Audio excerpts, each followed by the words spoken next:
What if I tell you कि एक secret family पूरे यूरोप की मालिक है। एक ऐसी फैमिली जिसके कंट्रोल में यूरोप के सारे बड़े banks, industrialists, politicians, bureaucrats, diplomats और इवन मिलिट्री ऑफिशियल्स हैं। 2023 में इस फैमिली की नेट वर्थ थी $700 बिलियन, जो कि Elon Musk, Jeff Bezos, Warren Buffett, Mukesh Ambani और इवन गौतम अदानी की कंबाइंड नेट वर्थ से भी कहीं ज्यादा है। व्हाइट हाउस से लेकर वर्ल्ड इकोनॉमिक फोरम और इवन यूनाइटेड नेशंस तक हर जगह इस फैमिली का इन्फ्लुएंस है। इतना पैसा, पावर और इन्फ्लुएंस होने के बावजूद आपको शायद इनका नाम भी ना पता हो। इवन अगर आप फोर्ब्स की टॉप बिलियनियर्स की लिस्ट भी देखें तो उसमें भी इस फैमिली के किसी एक मेंबर का नाम भी आपको नजर नहीं आएगा। और उसकी वजह यही है कि ये फैमिली चाहती ही नहीं है कि कोई भी इनके बारे में कुछ भी जाने, और इसीलिए किसी टीवी, मैगजीन या पब्लिक कॉन्फ्रेंस में आपको ये फैमिली कभी नजर नहीं आएगी। ये है वॉलनबर्ग फैमिली, यूरोप की सबसे पावरफुल और अमीर फैमिली। ये फैमिली इतनी अमीर और पावरफुल कैसे हुई? क्या है इनका सीक्रेट और कौन था इस फैमिली को इतना पावरफुल बनाने वाला? आए जानते हैं इन 1837 में अमेरिका में एक फाइनेंशियल क्राइसिस आया जिसे द पैनिक ऑफ 1837 कहा जाता है। ये 19th सेंचुरी का सबसे बड़ा फाइनेंशियल क्राइसिस था। रियल एस्टेट बबल बर्स्ट हो गया, कॉटन की प्राइसेस गिर गई, इन्फ्लेशन आसमान तक पहुंच गई, बैंक्स के पास पैसा खत्म हो गया और बिजनेसेस फेल होने लगे, जिसके नतीजे में अनएम्प्लॉयमेंट पीक पे चली गई। ये सारा क्राइसिस उस वक्त के अमेरिकन बैंकर्स के लिए किसी डरावने ख्वाब से कम नहीं था, मगर एक स्वीडिश नेवी ऑफिसर के लिए ये सारा क्राइसिस एक बहुत बड़ा लेसन था। इस नेवी ऑफिसर का नाम था आंड्रे ऑस्कर वॉलनबर्ग। जब ये 1837 का फाइनेंशियल क्राइसिस आया,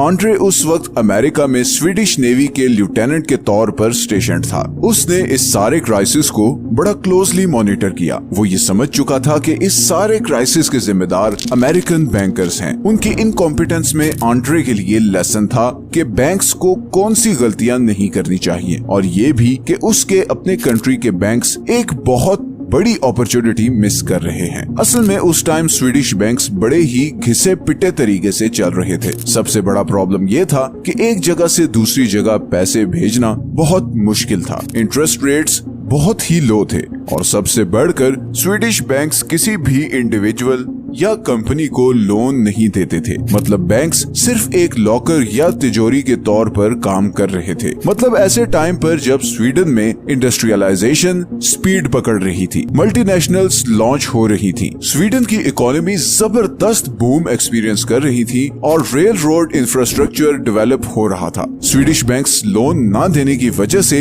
इन सारी अपॉर्चुनिटीज को मिस कर रहे थे। देखें, बैंक्स बहुत पावरफुल चीज होते हैं, इतने पावरफुल कि आज अमेरिका इन्हीं बैंक्स के थ्रू पूरी दुनिया को कंट्रोल कर रहा है। बैंक्स की ये पावर आती है उनके बिजनेस मॉडल से। अब बैंक्स का बिजनेस मॉडल क्या है? ये बैंक्स कैसे काम करते हैं? बहुत ही सिंपल वे में अगर समझाऊं तो बैंक्स आपके दिए हुए पैसे को आगे किसी और इंसान या कंपनी को एज अ लोन देते हैं और फिर उस पर इंटरेस्ट चार्ज करते हैं, जो कि उनका प्रॉफिट होता है। फॉर एग्जाम्पल, दो लोग हैं, एक मैं और एक मेरा दोस्त अली। अब सपोज करें मैंने बैंक में 1000 रुपए सेविंग अकाउंट में डिपॉजिट करवाए और बैंक उस 1000 पर मुझे 5% इंटरेस्ट देता है, लेकिन फिर बैंक वही 1000 रुपए आगे अली को लोन देता है और उससे 10% इंटरेस्ट रेट चार्ज करता है। इस तरह बैंक को 5% इंटरेस्ट बचता है और वो उसका प्रॉफिट है। ये सिर्फ एक सिंपल सी डेफिनेशन है बैंकिंग की। इसके अलावा बैंक्स रियल एस्टेट, बिजनेसेस और स्टॉक एक्सचेंज में भी आपका पैसा इन्वेस्ट करते हैं और उससे प्रॉफिट कमाते हैं, मगर आपको सिर्फ वही 5% मिलता है। खैर, उस वक्त स्वीडिश बैंक्स ये लोन देने का काम बहुत लिमिटेड स्केल पर कर रहे थे और लोगों को सिर्फ डिपॉजिट की फैसिलिटी दे रहे थे, और इस तरह प्रॉफिट कमाने की एक बहुत बड़ी अपॉर्चुनिटी भी मिस कर रहे थे। यही वो अपॉर्चुनिटी थी जो आंड्रे ने रियलाइज की और 1856 में स्वीडन के कैपिटल स्टॉकहोम्स में अपना बैंक खोला, जिसका नाम था स्टॉकहोम्स एनस्किल्डा बैंक, या शॉर्ट फॉर्म में SEB।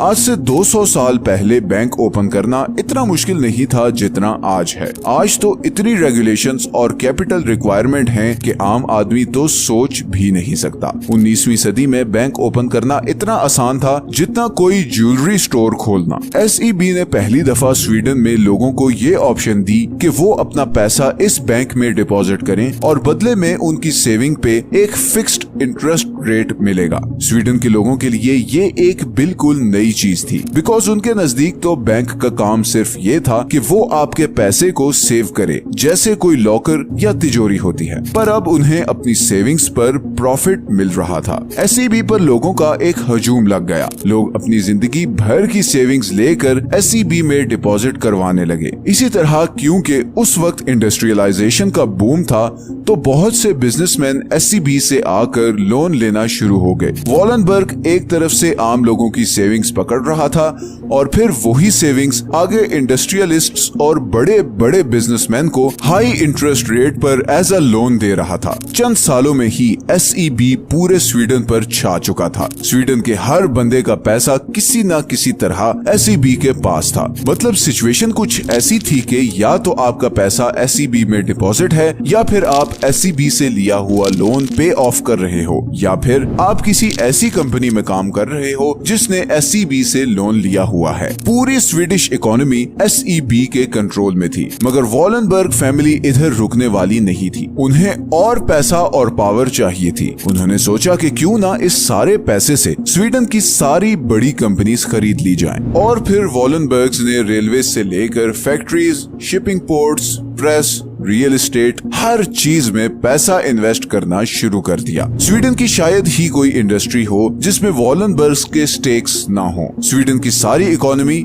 सारा पैसा, सारे लोग सिर्फ एक फैमिली के कंट्रोल में थे, और ये कंट्रोल अब स्वीडन से निकलकर यूरोप और फिर पूरी दुनिया में फैलने वाला था। वॉलनबर्ग फैमिली की इसी बढ़ते हुए कंट्रोल को देखते हुए स्वीडिश गवर्नमेंट ने 1916 में एक लॉ पास किया जिसके अकॉर्डिंग कोई भी बैंक किसी भी कंपनी के लॉन्ग टर्म शेयर्स होल्ड नहीं कर सकता था। ये एक बहुत बड़ा सेटबैक था वॉलनबर्ग फैमिली के लिए, मगर उन्होंने इसका भी सॉल्यूशन निकाल लिया। वॉलनबर्ग्स ने इन्वेस्टर AB के नाम से एक नई कंपनी बनाई और SEB के अंडर जितनी भी कंपनीज थी उनकी ओनरशिप इन्वेस्टर AB को ट्रांसफर कर दी। अगले 20 सालों में इन्वेस्टर AB इतनी पावरफुल हो चुकी थी कि पूरे स्वीडन की 40% वर्कफोर्स इस एक कंपनी के लिए काम कर रही थी। और फिर वर्ल्ड वॉर 2 शुरू हो गई, और यहाँ पर अब वो पॉइंट आने वाला है जो मैं चाहता हूँ कि आप में से हर कोई बहुत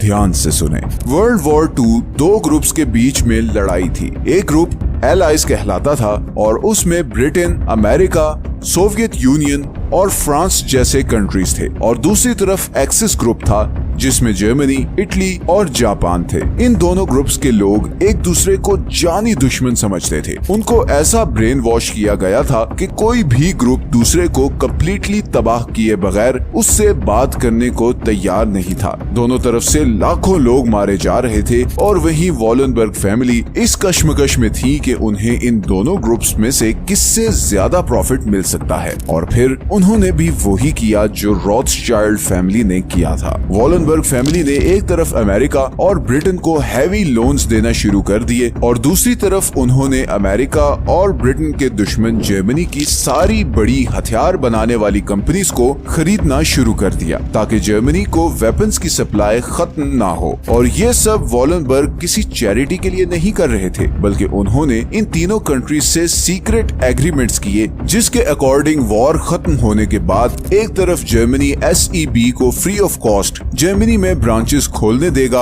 और सारी post war development funding SEB के थ्रू ही होगी। और इसी तरह अमेरिका और ब्रिटेन में भी SEB को स्पेशल रिलैक्सेशंस दी गई। एक चीज हमेशा याद रखें, बिजनेसमैन कभी घाटे का सौदा नहीं करता, और वॉर सबसे बड़ा बिजनेस है। वॉर एक इंडस्ट्री है, और उसको चलाने वाले कभी भी नहीं चाहेंगे कि दुनिया में अमन हो। अमेरिका अफगानिस्तान वॉर में 10 लोग अरबपति बने थे। रशिया यूक्रेन वॉर के बारे में ऐसी रिपोर्ट्स लीक हुई हैं जिनसे पता चलता है कि ये वॉर वॉर क्यों लंबी होती जा रही है। ये बिलियंस ऑफ डॉलर्स की गेम है। आपको लगता है कि इंडिया पाकिस्तान में तनाव रिलीजन या आइडियोलॉजिकल डिफरेंस की वजह से है, तो बहुत बड़ी भूल है आपकी। बिलियंस ऑफ डॉलर्स दोनों कंट्रीज अपने डिफेंस पे खर्च करते हैं। जिन कंट्रीज या ग्रुप से ये दोनों कंट्रीज ये हथियार खरीदते हैं, आपको क्या लगता है वो कभी चाहेंगे कि इन दोनों कंट्रीज में अमन हो? कभी भी नहीं। उनके बिलियंस ऑफ डॉलर्स के हथियार फिर कौन खरीदेगा? दोनों तरफ के आम लोगों को बेवकूफ बनाकर एक दूसरे का दुश्मन बनाया हुआ है। मूवीज, मीडिया और सिलेबस के थ्रू ब्रेन वॉश किया हुआ है ताकि ये इस चक्कर से बाहर निकल ही ना सके, और नतीजतन अमीर पहले से ज्यादा अमीर होता जा रहा है और गरीब मजीद गरीबी की दलदल में घुसता जा रहा है। यही डबल गेम वॉलनबर्ग्स ने वर्ल्ड वॉर 2 में की और अभी तक करते आ रहे हैं। 2014 में जब रशिया ने यूक्रेन पर अटैक किया, तो जहां सारे यूरोप ने रशिया पर टोटल सैंक्शंस लगा दी, वहीं वॉलनबर्ग्स की दो कंपनीज एटलस कॉर्पको और SKF रशिया को न्यूक्लियर प्रोग्राम्स के लिए जरूरी इक्विपमेंट सप्लाई करती रही। अब यहाँ पर सवाल ये पैदा होता है कि 90% केसेस में हमने देखा है कि अमीर फैमिलीज तीसरी या चौथी जनरेशन में खत्म हो जाती हैं। तो फिर वॉलनबर्ग फैमिली इतने लंबे अरसे तक कैसे सरवाइव कर गई, और 100 साल गुजरने के बावजूद आज भी वो यूरोप की सबसे पावरफुल फैमिली